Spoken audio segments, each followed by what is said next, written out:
This week we're going for a Vietnamese beef stew, bo co ho. It's a Vietnamese beef stew called bo co. Bo co ho. Merry Christmas. It's a Vietnamese beef stew called bo co. Ho ho ho, bo co ho. Merry Christmas.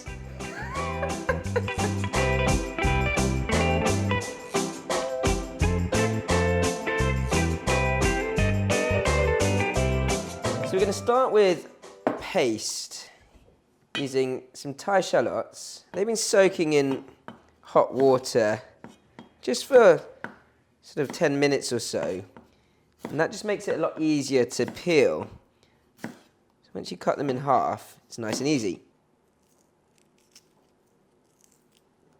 So you can just roughly chop your shallots. This is all going to go into the pestle and mortar in a second, so it can be quite rough.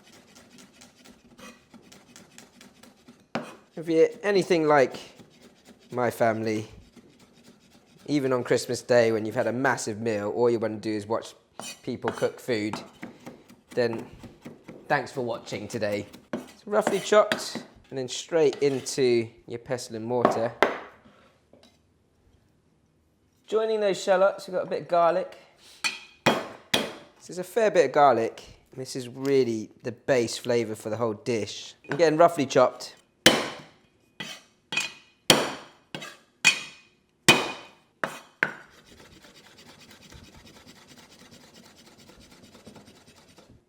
Straight in. And then got some bird-eye chilli. One chilli for me is enough, but if you wanted a bit more heat, then just add a bit more.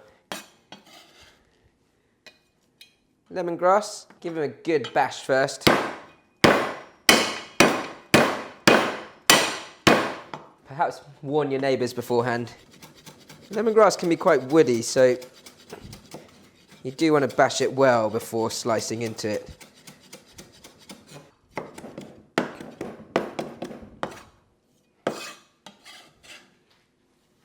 Some ginger.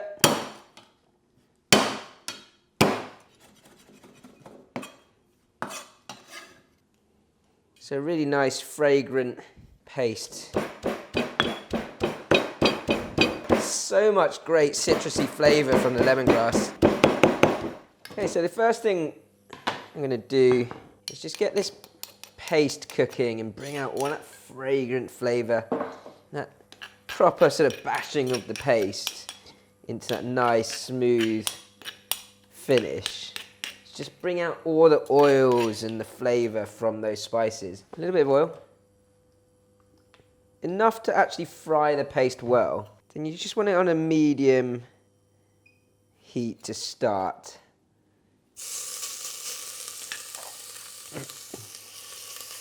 Now you don't have to use all of that paste. It does pack a lot of flavour into the dish. This is really what carries this stew throughout the next few hours. Like cooking a curry, you want to cook out the paste until that sort of rawness comes out. It should smell aromatic but not too grassy. It takes about 3 to 5 minutes to cook the paste nicely. You don't want it to burn, but it's okay if there's a little bit sticking at the bottom of the pan. I'm going to add the beef next. You might add a bit more oil, but then once that's seared nicely and the rest of the spices go in, we'll then pour the stock in, and the stock will really lift everything off the bottom of the pan. This is Nat, one of our chefs. Hi! She's excited about Christmas too. Yes, I love Christmas! You're a Harry Potter fan, aren't you? I am indeed. It's very Christmassy, Harry Potter. I know, it is. Is it as Christmassy as a Vietnamese beef stew though? Maybe not. Maybe not. Anyway, thank you, Nat. Great smile. A little bit more oil, and then your beef goes in. With the cut of beef, I quite like to use a secondary cut of meat. So like beef shin, or skirt, something like that. I have seen things like topside being used in Vietnam as well. So, you know, whatever you want, whatever's right for you and your stew. As long as you slow cook it, and it's got a little bit of marbling inside, it's a good bit of beef to use. I've seared that beef nicely now.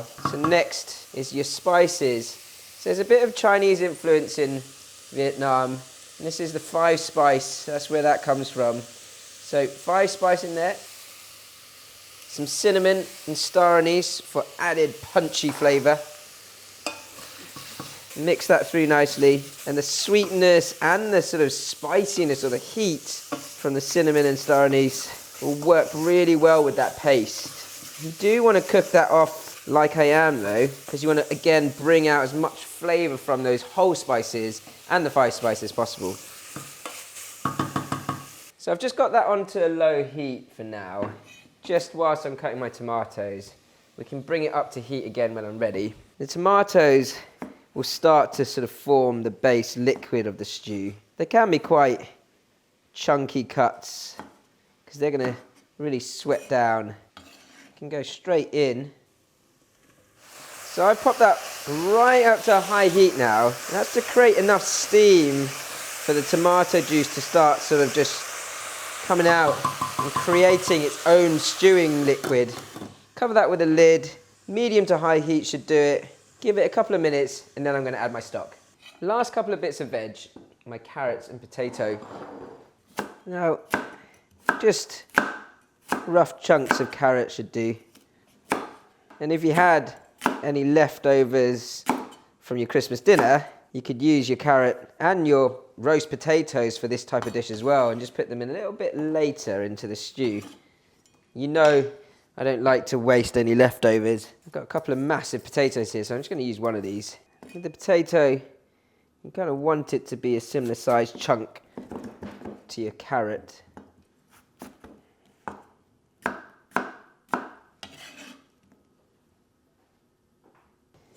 So, my tomatoes and its juice has really come out nicely now. Smells delicious already. Chicken stock.